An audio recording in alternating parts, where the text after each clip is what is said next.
The Where's Waldo of American politics is coming out of hiding today. Now, the question is, will he see his shadow?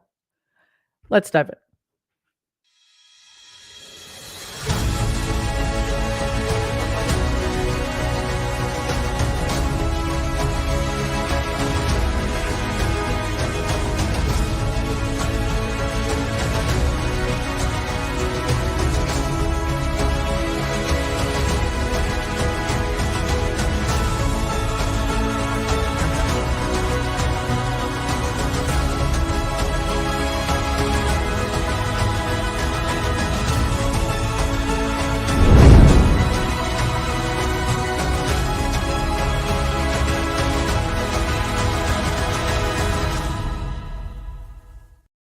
Hello and welcome to today's episode of the Nerd Avengers. Thanks so much for joining us. Shockingly, there's a lot going on. Before I forget, Donald Trump, aforementioned Where's Waldo of American politics, is giving a press conference at 2:00 Eastern time this afternoon, and the nerds are going to watch it live with you. Don't miss it. I think we've no idea what it's about.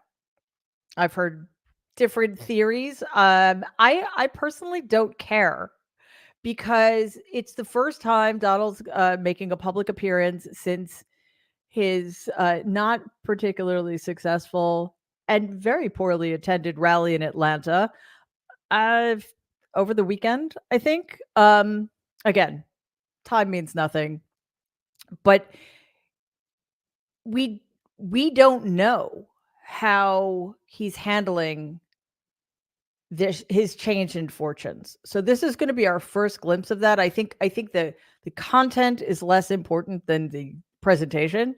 So yeah, we'll be live. This is going to be fascinating. It may not be particularly relevant from a policy perspective because nothing he says ever is, but it's going to be fascinating. So Danielle, I've heard this saying. I'm not entirely sure where it comes from, but apparently crowd size matters. Have you heard from anybody? Yeah, I think that's the thing. So I want to show you two clips. The first one is from the Atlanta rally, in which I think it was President Harris's first rally after having been announced as our nominee for the presidency. And the second one is a rally in Philadelphia. See, it's impossible. It's like space-time continuum. Woo! It's just impossible to know when or where anymore. The Philadelphia rally, at which soon-to-be Vice President Tim Walz was announced. I'm getting my rallies confused. And the second one is their first big swing state rally, which was in Wisconsin. So we're going to look at Philadelphia first, and then look at what happens when we get to Wisconsin.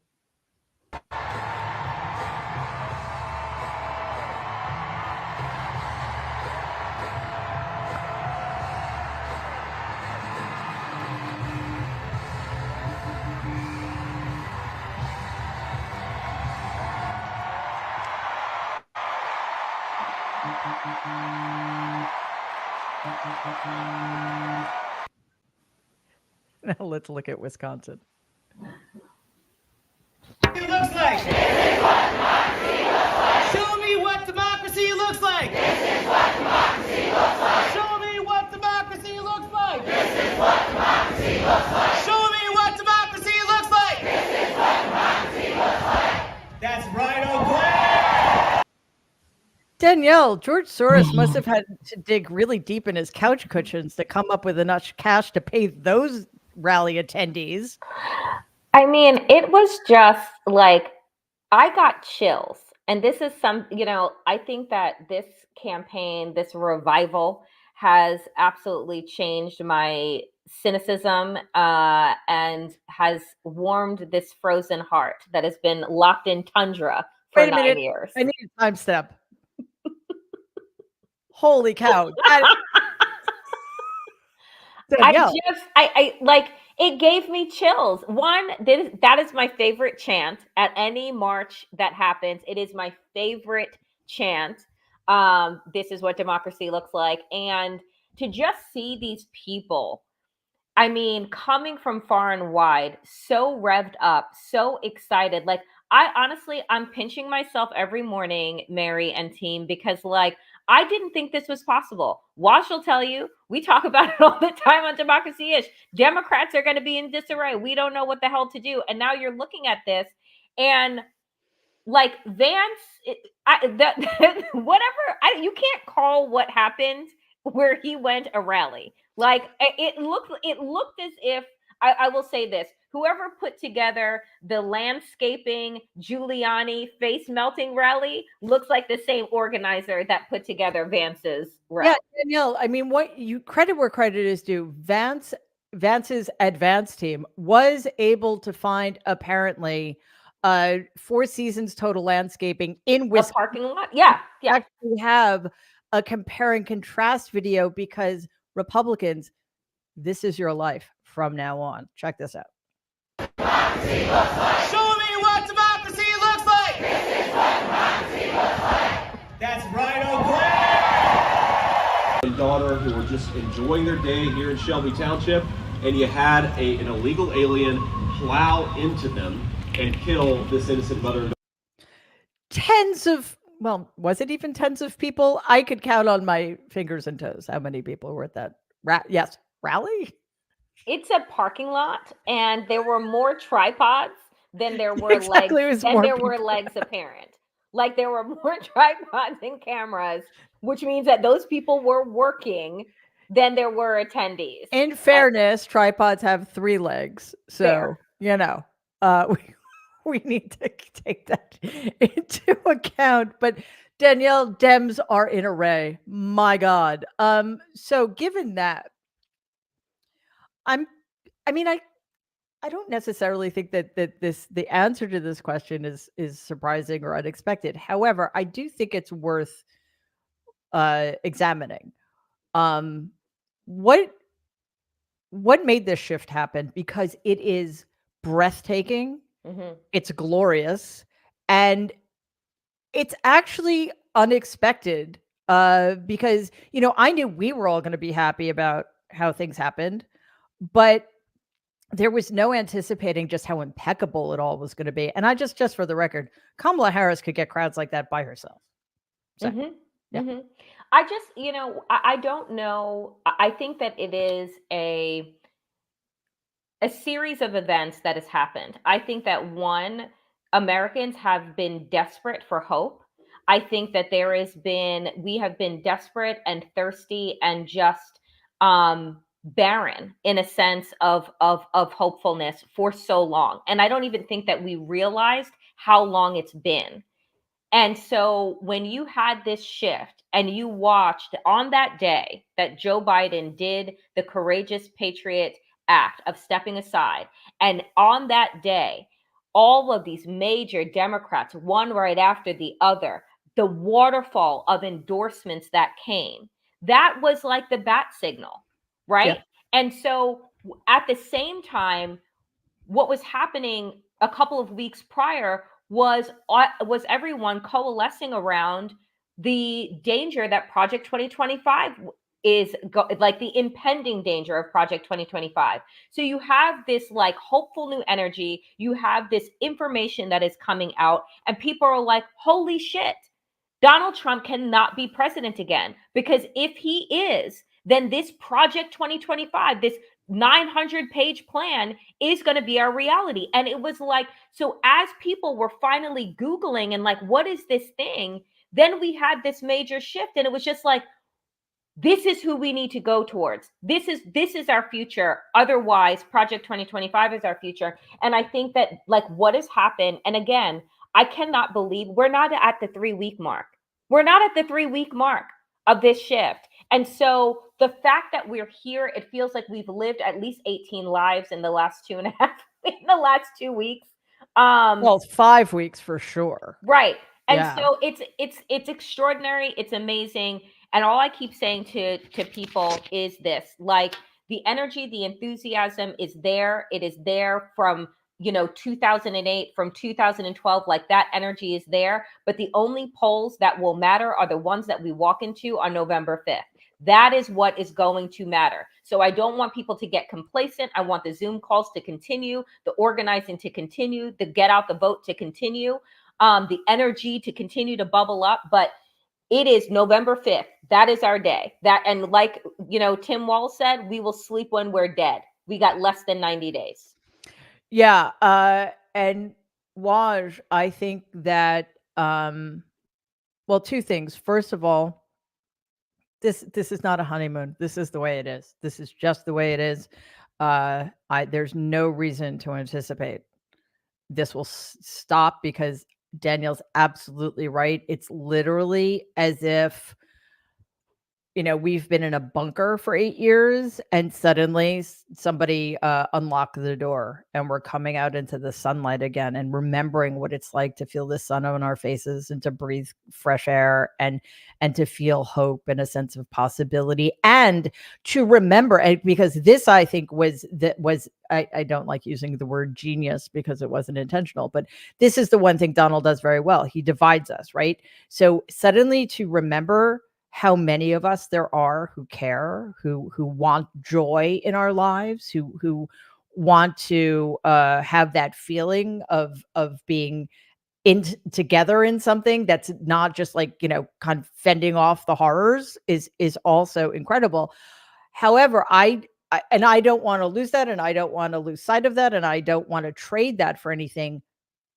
But we simultaneously need to be very vigilant about some of the things Danielle spoke about, the fascist playbook called Project 2025, and the kinds of attacks we know they're capable of, and we're starting to see a little bit. So what's your take on that?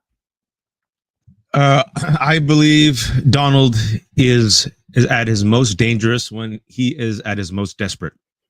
And right now he is very desperate. More desperate than ever, I would say. Yeah. And as of the polls that came out just about an hour ago, as of this recording, Kamala Harris is way up. And the states that were leaning the swing states are now toss-ups. And she's gone from +1 to +3, in some places +7. Waj, can you remind us which states are now toss-ups? Because they're really important. Nevada, Arizona, Georgia are now toss-ups. And I want to remind folks that in 2022 and Michigan, and she's up, and in Pennsylvania and also Wisconsin, she's been up. And I want to remind people in 2022, and North Carolina is in play. It's within the margin of error, meaning that Donald is only up like 2 in North Carolina, which is amazing. So, what we've been saying for a long time is play North Carolina. It's purple. Don't underestimate North Carolina. And this is not just for the presidency. This is top down ballot. There are places in Florida right now. Data came out today where Dade County, she's up 25. So this is one of those situations where I think, especially if you look at 2022, it was supposed to be the red wave. It wasn't. It was barely a red trickle. They're barely holding on to the House. So this is not just exciting for Harris, but also for Democrats across the board, which, again, going back to your question, the reason I tweeted this yesterday, and I tweeted this today also, I am slightly nervous of and I barely swear, so forgive me, the fuckery that will be afoot as a result of Trump and MAGA, because as we have seen and as we have paid attention, when they were losing in 2020, there was a concentrated conspiratorial effort. I think people sometimes forget, Mary, that it wasn't just Donald who incited the violent insurrection. It was the entire right-wing infrastructure. Mark Meadows, Steve Bannon. They were at the Willard Hotel. That was their ground zero, their bunkers, where they were the nerve center for this violent insurrection. Ginny Thomas was helping out, right? And then they had electors and they had judges. And now you have Jenna Ellis, who is big news of yesterday, which there's like 15 huge news, so we don't even care. Jenna Ellis, Trump's ex-attorney, is now working with investigators in Arizona over the fake elector scheme, right? That's big news, folks. And just right now, earlier today, what I'm worried about, and they just came out on CNN, is they had an interview with Mark Elias, and Mark Elias says, has been doing fantastic work, really tracking the fuckery of the GOP. And, days after Donald gave a shout out to 3 members of Georgia's election board, they passed a rule to undermine the certification of elections. This is what I'm afraid of. So in these battleground states where Republicans have some type of control, they will throw sands in the gears. And my fear is, Mary, especially with these 3 states, right? Arizona, Georgia, I would say even Nevada. If indeed Kamala wins, we're going to see a remake of the insurrection plot that was a dress rehearsal. And the second thing I'm afraid of is judges. And the third thing I'm afraid of is violence. This group is going to get more desperate. They realize they can't win. They're flailing around. The attack points, none of them have worked. Tampon Tim didn't work. Stolen Valor has pissed off more veterans. Every single accusation is a confession and projection. With Stolen Valor, it came back to Donald and his 6 deferments for bone spurs, and the fact that JD sat there and did a clerical job for 6 months, and the fact that Tim Walz retired, then re-enlisted for 4 years and re-retired. This man has served 24 years. Tampon Tim, people are like, what? He gave students free tampons and free menstrual products? Awesome. I feel like as this momentum is going, and of course it's not going to be perfect, folks. We expect some hiccups.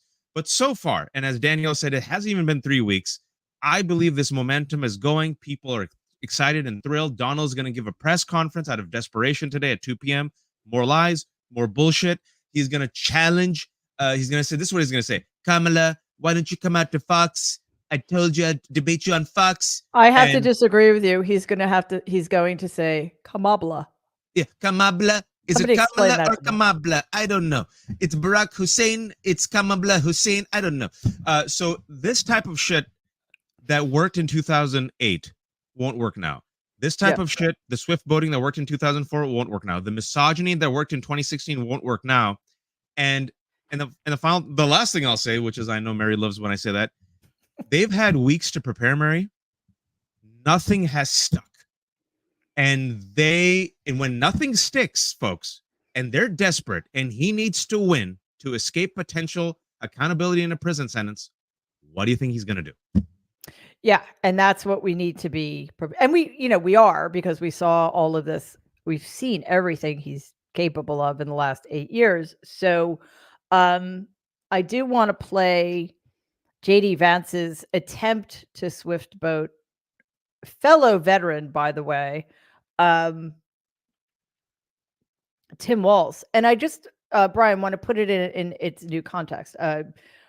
First of all, explain what it is for those who don't remember. When John Kerry ran against George W. Bush, swift voting was a group of people came out to denounce his service, claiming that he lied about it, claiming that he was a coward, all these absolutely hideous and provably wrong things. The guy volunteered to serve. He came from a very wealthy family.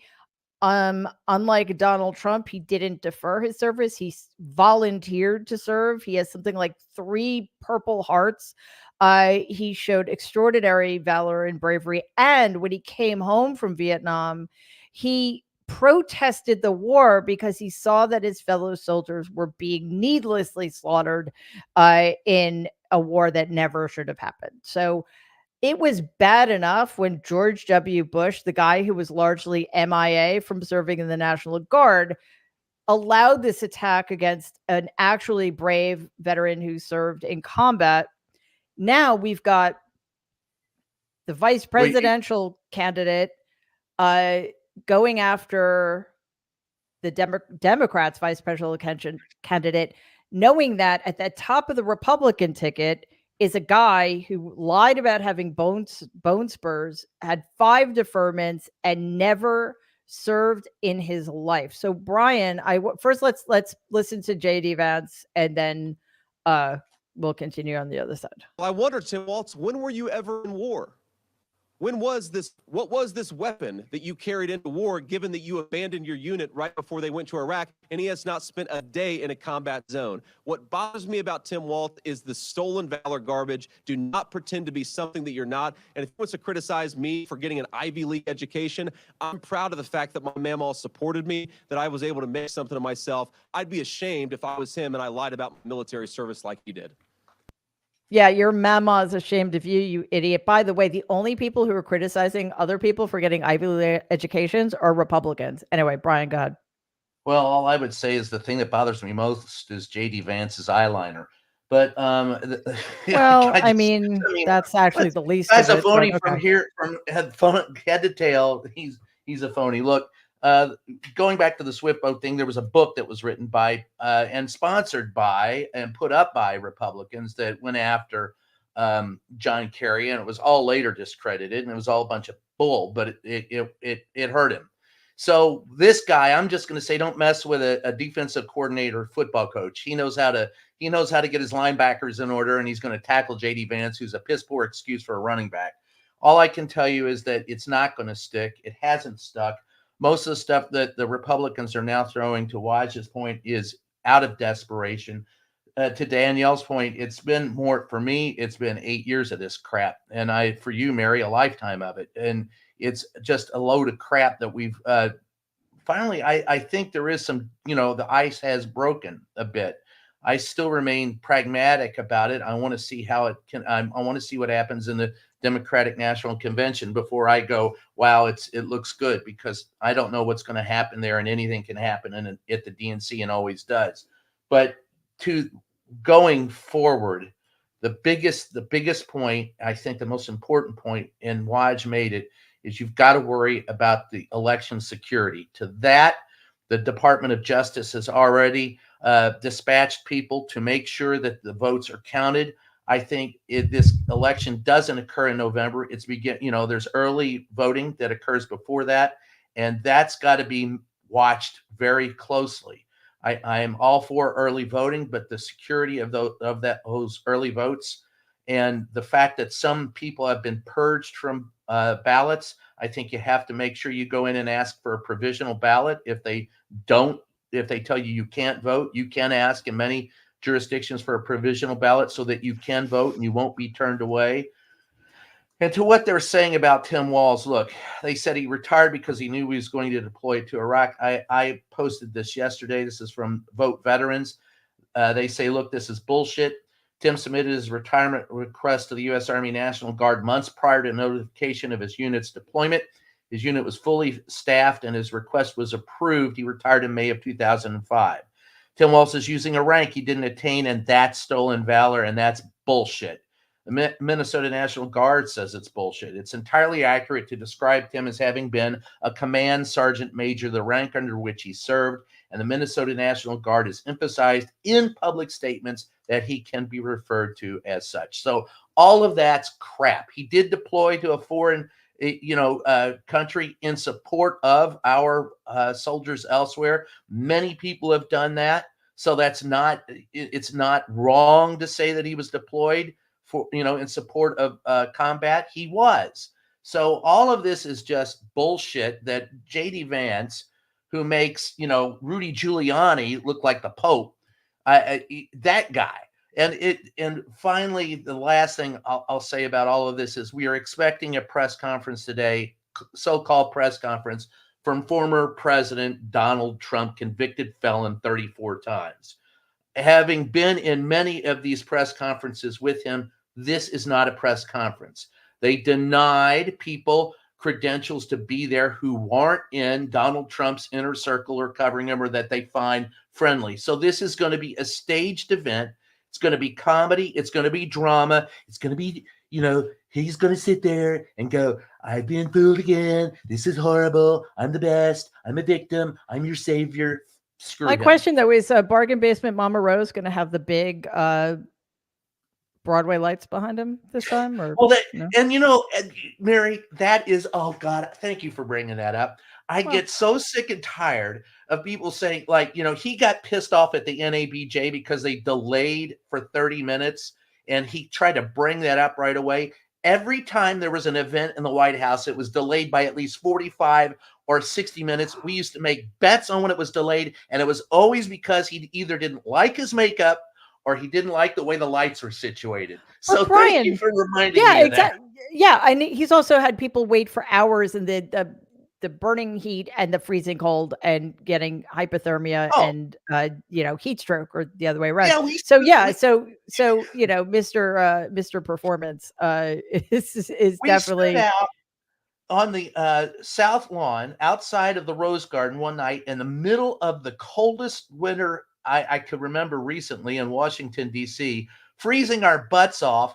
And he brought the helicopter down and sprayed us with snow and wind.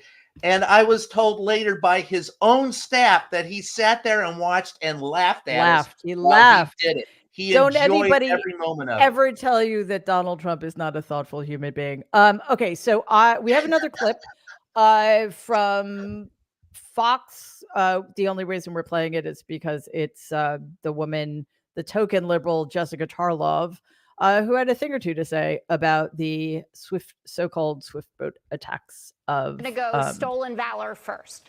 Yes. So obviously this was going to come up because the Trump campaign manager was the one behind the John Kerry Swift boat attack, which was obviously very persuasive to people. He served for 24 years honorably. Then he stopped to run for Congress on a platform of ending the war. And I don't think that anyone, especially with Donald Trump at the top of the ticket, did he dodge the draft 4 or 5 times? Bone spurs, Captain Bone Spurs? What say you, Judge? Bone spurs are a very serious issue, Jessica. The bone spurs is he kidding? That you know that Send it's your not letters. serious. Yeah, but you know what? What? He's totally Wait. kidding. He's kidding. Oh, okay. He's Thank kidding. God. I was a little worried there. Go ahead, John. Yeah. He's kidding. And Well, it's Fox. I mean, no, give me a I wasn't break. sure at first when I first watched the clip. I was staring at it too. But I want to add something, and I think folks know that Chris LaCivita, is that his name? Yeah. The LaCivita, the guy who is co-head of Donald's current campaign so far, we know that we know that he was behind the Swift Boaters campaign that really effectively smeared John Kerry, in part because Democrats back then didn't know how to push back. But what people have not been talking about, and what I discovered at 2 a.m., because that's my best time for doing research down a rabbit hole, I wanted to refresh my memory on what happened to John Kerry. And I'm always a follow the money kind of gal. And lo and behold, I discovered, not surprisingly, people know generally speaking that Republican operatives and friends of G.W. Bush, were behind the Swift Boaters, the Swift Boat Veterans for Truth. But I noticed that there was a giant donor who gave $100,000 to that organization, and it was, drum roll please, Harlan Crow. What a shocker. Shock. Wow. Yeah. What a Yeah, I do my best God. work, Talk about eating like crow. Mercedes does. She also does her best work at 2 a.m. So yeah, I just wanted to add that. Also, I think, look, military service, when people want to do that in whatever form, including the Army National Guard, which is obviously really critical because those folks get deployed. And I do believe having good forces helps deter, ideally. And this is what we do. And the fact that he spent 24 years, tried to retire, and then re-enlisted shows real commitment to public service, as does his, I think even more so, being a teacher in the public schools and being in Congress to try to end the war. And I don't think anyone who, inside or outside the military, should be trying to smear someone in this way. And then you just look, but since we're doing comparisons, as we know, Mr. Bone Spurs, who's afraid of everything, his daddy got him out of the draft. But what we also know is that J.D. Vance, who signed up for, I think it was the Marines right after high school, before he went to college, he spent a few years doing that. He spent 6 months. 6 months, I'm sorry. Yeah, 6 months in Iraq. But he was not in a combat zone. I mean, his job was like doing journalism or typing or something. And again, I don't want PR. to He was part of the PR. Information Bureau. So what he would do is well, hold on. Let me you know finish. what? That doesn't matter. My point I'm making is it doesn't matter. We shouldn't judge people's service. And so he is the last person in the world who should be doing this. And none of us should be making fun of this. This should just be they should put this down. I think we're all doing a really good job of putting this down. And they're going to try for something else. And we should, again, not allow the smears to survive. And I think, fortunately, we were ready for this. Yeah. Yeah, because they're going to stop at nothing. And Danielle, like, nothing drives me crazy. Well, that's probably not true. One of the things that drives me that was weird. Sorry. One of the things that drives me crazy is like this idea that it only counts if you served in combat. Like, there's so many ways to serve your country. And I think Governor Walz has checked off a lot of those boxes, as has Kamala Harris. And Donald Trump has checked off none of them. And JD Vance, he served his country. There you go. But one veteran attacking another on behalf, especially on behalf of that guy, is a little bit beyond the pale. But anyway, I know you have to get going soon. I just wanted to give you a chance to say whatever you want to talk about. So two things. One, I think that the whole conversation around Waltz's service is bullshit. It is a whack-a-mole of fuckery that they are going through right now. It's Tampon Tim, it's Kamala, it's this, it's that, because nothing is sticking, because everyone is realizing that, like, we're over it. We're over the lies. We're over the smears. Like, we want adults. We want people that care. We want joyfulness. We want to be future thinking and forward looking. And this party is not offering that. But I wanted to go out on this, which I'm sure you guys will talk about in a bit, which is the fact that I want to go back to Project 2025 for a minute. And Kevin Roberts, who has a book that is supposed to be published in the coming weeks, called Dawn's Early Light, where JD Vance wrote the foreword for said book, is now not being published until after the election because of how unfavorable Project 2025 is polling right now, which is why Donald Trump has decided to distance himself from it, why they had the head of Project 2025 resign, and all of these things. But there's something very important that I want to be lifted up, that not only in this book, Dawn's Early Light, which is like this playbook to take back America that JD Vance wrote the foreword in, does Kevin Roberts talk about childless people and how they have no stake in the country, talks about IVF and how it is set up to defer pregnancy and have women put their attention towards other goals instead of it being childbearing, right? And that's why they don't like IVF, because I've been wondering, what is the obsession with IVF?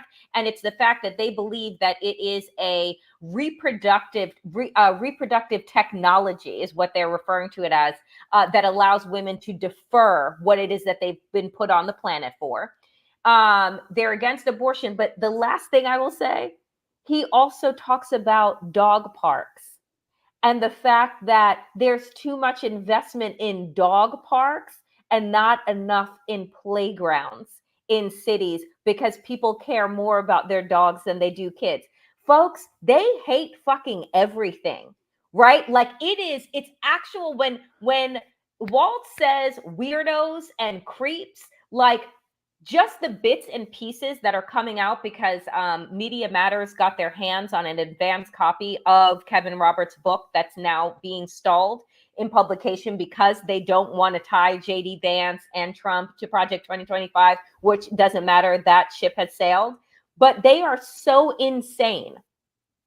This is remember what's her face, Chrissy Nome? She put herself out of the running for shooting a dog. Now they're talking about there are too many dog parks and not enough playgrounds, and all the ways in which reproductive technologies have taken away people's stake in the country, because apparently those of us who decided not to have children don't actually care about America, because our only service as women in this country is to produce children. And particularly, let me just be clear, white women to produce white babies. There's a racist component they don't to give that. A fuck about that. Yeah, because they don't care about that. They're afraid of crossbreeding. I've heard these people talk. They're afraid that with IVF, except Clarence Thomas, of course. Yeah, that IVF thing is a very racist policy. There is nothing more racist than that. If you get to the heart of it, it has to do with them being afraid that people will make, and I'm quoting their words, mulattoes. They're afraid of crossbreeding. It's when you sit down and listen to these people, it's not only horrifyingly frightening, it's so ignorant and so obnoxiously terroristic that Walz uses stochastic terrorism, and that's in everything that they write. It's all tied to white nationalism. Yeah, I mean, these people are still living in the Jim Crow South. They're unreconstructed racists. They're absolute misogynists, and apparently, it's totally cool to shoot your dog in the head because we don't want to invest too much in dog parks. We need to invest in our children, but it's absolutely awful to feed hungry children in schools. So, okay, Walz, that all suggests to me that they're out of their flipping minds, and nothing they do, we should put absolutely nothing past them. And I want you to read the quote from Debbie Dingell, who's a representative in Michigan. Sure. Just came out about 7 minutes ago. She told CNN that she is concerned Trump may not accept the election results if he loses. Quote, "I am very concerned about what will happen if the numbers are close. Will the results be accepted? You won't have that problem on the Democratic side. But I do believe what we saw on January 6th is something that there are some people that are talking about."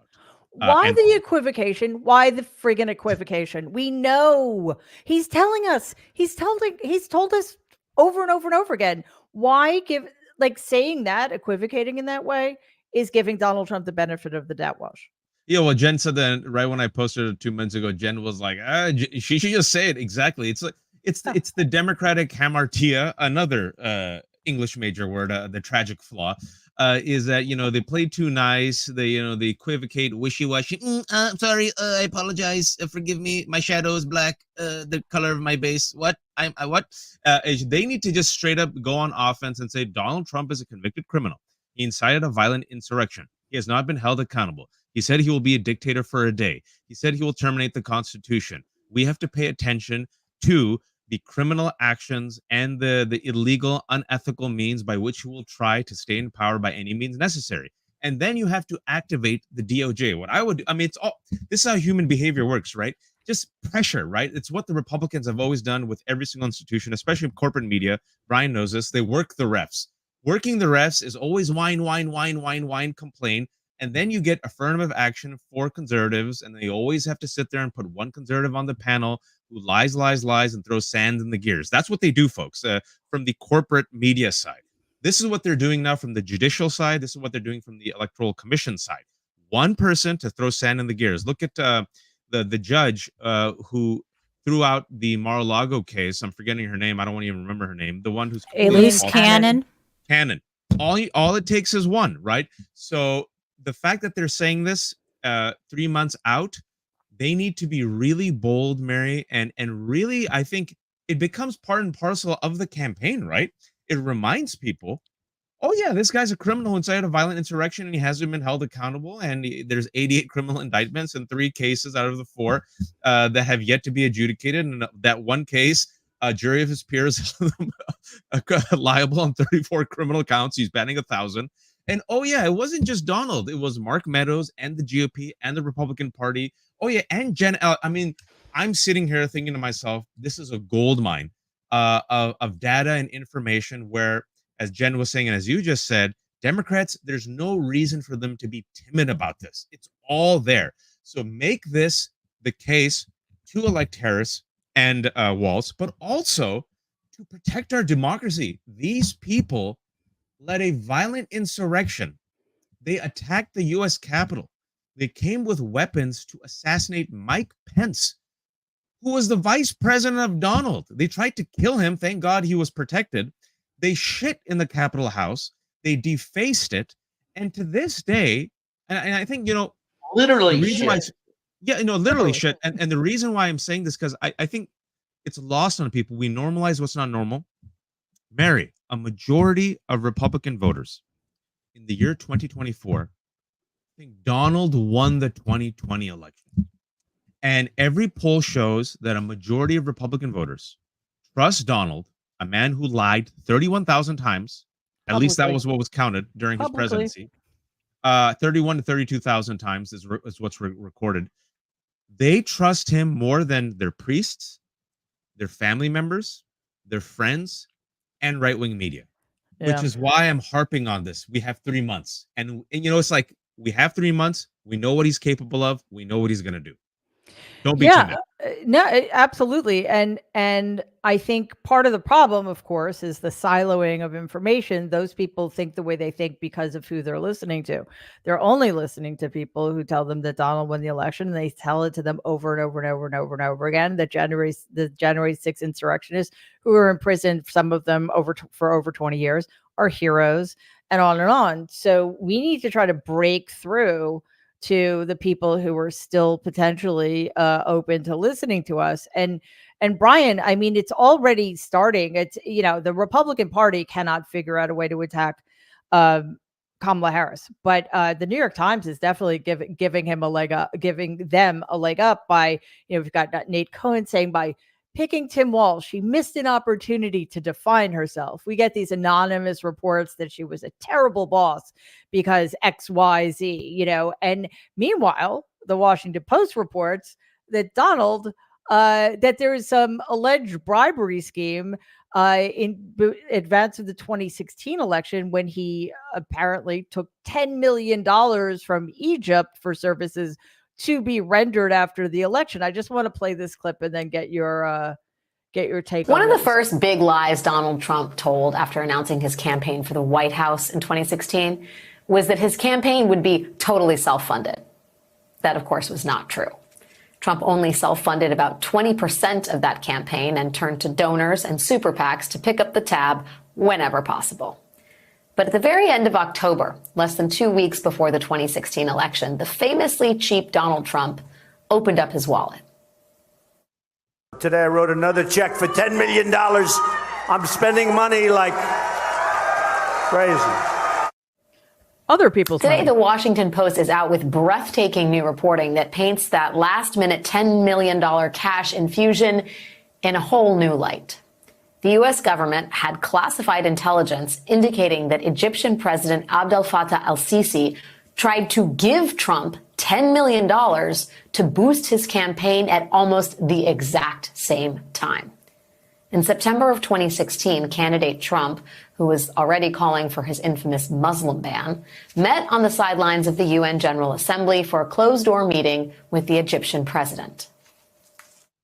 He's a fantastic guy, took control of Egypt, and he really took control of it. And I thought it was a great meeting. We met for a long time, actually. We had a long meeting and got along. There was a good chemistry there. When you have good chemistry with people, you're the king of that. And there was a very good chemistry, good feeling. Lou Dobbs is the king of chemistry. That's one of the biggest lies in that whole clip, but there's so many lies, right? I mean, seriously, Cece, good, wonderful guy, love him, great chemistry. I mean, that alone. First of all, I'm shocked it was $10 million. I mean, come on. It just shows you how damn cheap Don is. He could have gotten more, but he's a cheap bastard. But it doesn't surprise. That aside, of course, it's just the way it unfolded. It's so friggin' obvious, and it's the cover up too. It's the Bill Barr Department of Justice, and then it's yet another time at which Merrick fucking Garland fell down on his job. So how do we get anything to gain a footing here, Brian? Well, that's a good damn question. If I had the answer to it, I'd be making a lot more money than I am now. But I don't think that's true. I think to make more money, just lie and support Republicans at all costs. Yeah, that would make me money with the Republicans for damn sure. But you take a look at what you're looking at, and to all of your points about where we are, the Justice Department's got to get a handle on this now. And the investigations that are ongoing have to be amped up now, because I guarantee if Donald Trump loses, this is going to go south quickly. And to the point that you've made earlier, I just got an email from Donald Trump. You're going to love it. The world has gone to shit, and Kamala is nowhere to be found. Wait, is that an actual quote? Yeah, this is from the Trump Vance team. Message from President Trump. The stock market is crashing. Unemployment is rising. Wars in the Middle East are spiraling out of control. And Harris hasn't had a press conference in over 2 weeks. And at the end, by the way, can I count on you to chip in any amount of money? I'm reminded of Ghostbusters. It's like dogs and cats living together, total chaos and pandemonium. send me money. It would be funny for the fact that it's so freaking frightening and so damn disgusting. But at the end of the day, I think the Ghostbusters are going to be the DNC. If they can pull their shit together, I do think that there is, I keep saying this, but look, Donald Trump isn't just a racist. We can't count him short. He's not just a racist. He's not just a misogynist. He's a misanthrope. And He's after a while, it's true. Yeah, and he is multi-talented and influential in all of those hate extremes. But people get tired of it. And the energy that the Democrats have brought in the last 17 days is something that can be converted into votes. I think that with her choice of, just an average guy from, the Midwest has energized them. Now, how do they apply that and get the votes? And then securing the votes, it's just that step. Energizing, getting the votes, securing the votes, and making sure that there's not another insurrection. Because I was there for the first one. I know that hundreds of people were arrested. There will be people that will step up to replace them. And I do know that the DC police, the Capitol Police, the Maryland State Police, the Delaware State Police, the Virginia State Police, and all those local jurisdictions that have police departments have developed a plan for, following the election, should it be close. They are anticipating violence and will be much quicker to jump to aiding the government and aiding the Capitol should violence ensue. It's not going to be as easy as it was January 6th because, folks, Donald Trump isn't the president right now. Joe Biden is, and he will not hesitate. He will not wait 3 hours. If you plan violence on the day that they certify this election or anytime after the election, you're toast. Yeah, that is such a great point. And we all have a right to be anxious because this will not go smoothly. But President Biden, and this is like the only time in my life I was cool with the 79-day interregnum. President Biden is in charge of the armed services, of the National Guard, of everything he needs to make sure that any opposition, violent opposition, I should say, because President Biden's totally cool with peaceful protesters. Yeah. Any violent oppositions, any coup attempts will be managed, and they are prepared. I mean, Debbie Dingell may be equivocal about whether or not Donald's going to accept it, but trust me, everybody else is prepared for this. So, Jen, I wanted to just go back a little and focus on before we leave just the contrast, because I think that is that's why the Harris campaign has started so incredibly well. But it's what we need to keep reminding people about where Donald wants to take us, where Donald did take us, versus the possibilities. Like, I literally have never felt before in my life that an actual multicultural, multiracial democracy is within reach. And it's like blowing my mind. If you just look at who is on the ticket, we can talk about that as a contrast, right? Yeah. Donald Trump wants to bring America back to a time, or he wants to promise people that he's going to bring America back to a time where it was great for people like him, which would be wealthy white men. That's a fact. And he's already tried and succeeded in doing some aspect of that. His two major achievements during his 4-year administration was to stack the Supreme Court and take away women's right to abortion. Secondly, he also gave these massive tax cuts to the super wealthy, most of whom, and large corporations, most of the super wealthy we're talking about are, again, white wealthy men, obviously, and corporations controlled by them were predominantly, despite the diversity of shareholders, a lot of us own shares through mutual funds and so on, the concentration of wealth still is in the hands of the same people. Okay, and of course, look at the profile of the people in the campaign, both Donald Trump and J.D. Vance are white men and who have been, in both instances, supported by billionaires backing them, and also in the case of Donald Trump, wealthy foreign leaders. Let's look at Kamala Harris and Tim Walz. I mean, Kamala Harris is literally a multicultural democratic institution herself. She has a diverse background. Her father is Black from Jamaica. Her mother is from India. She looks at herself as a combination because that's what she is. And did I mention she's a woman? So she. Oh my God. Yes, it turns you buried out the lead, Jen. Come on. And it turns out that it seems like we can only trust women. At least even 2 Republican women were the ones who are more supportive of reproductive freedom. We need someone like Harris and someone like Tim Walz, who was, as governor, the first governor to protect reproductive freedom in his state after Roe v. Wade. So we have this person who herself physically embodies the possibility of women having equal rights and having power and authority just by the fact that she's running for this office, and given her long history of power and authority in her various roles, senator, attorney general for California, and so on. And what do they want to do with their agenda? They want to move us forward. They don't want to take us backward. They want to undo the attempts to take us backward, and they are promising the things that America stands for, which is opportunity and shared prosperity, and also creating a ceasefire in Gaza. They both stand for that.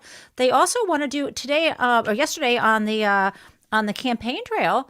Harris made clear that she gets it. Prices are too high, and she's going to crack down on corporate price gouging.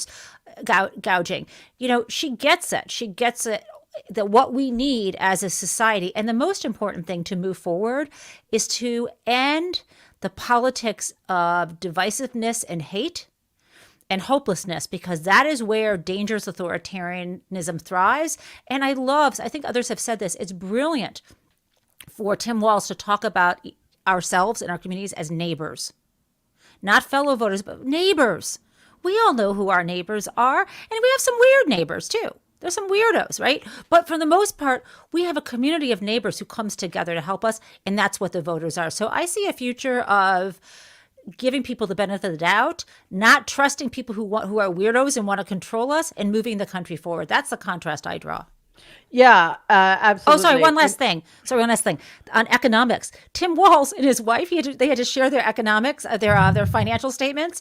Dude didn't make nothing. Like, he has no savings. They sold the house so he could live in the governor's mansion. He didn't cash in on Congress. Look at JD Vance. Enough said. Yeah. And watch, nobody does this alone. Kamala Harris is extraordinary. She's strong. She's decisive. She has an amazing record. She was an integral part of the Biden administration. But, we all need people to have our backs and to help us shore up our defenses against attacks, no matter how illegitimate. One of the things I like about Tim Walz is he strengthens her strengths, but he also he creates a permission structure for white men in a way Kamala Harris can't. Absolutely, which is why they were looking at all the interesting whites, and the D hire that made it was Tim Walz. There's a reason. Listen, folks, there is a reason why the 6 finalists, all of them who were strong, were white men. Precisely for what you mentioned, because misogyny is real and racism is real. And to have 2 women on the ticket, too many ovaries. Oh my God. To have a woman and a gay man, that's just too much. America isn't ready for it. So you need the right type of white man.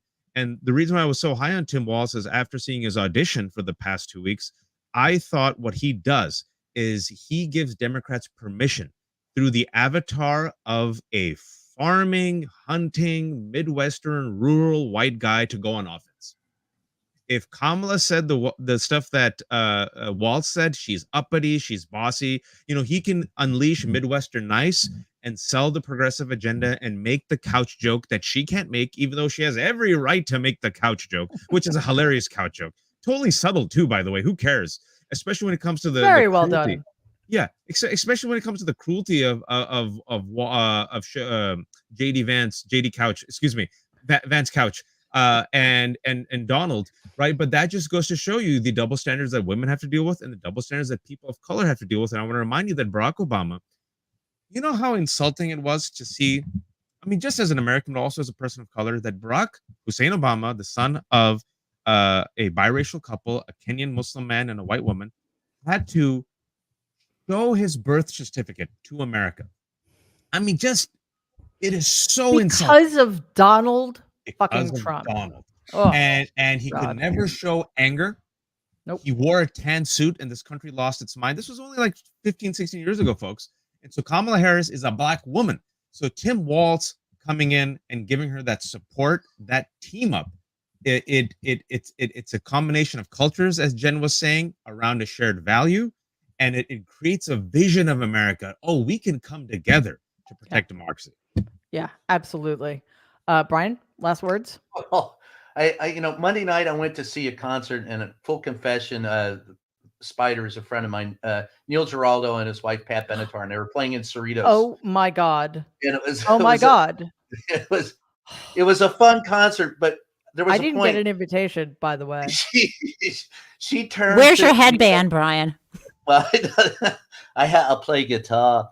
So she turned and she's singing "We Belong Together," and Neil is really, Spider's just rocking it out on the guitar. And there was a woman sitting next to me. She didn't have a MAGA hat on, but she had on a Trump pin.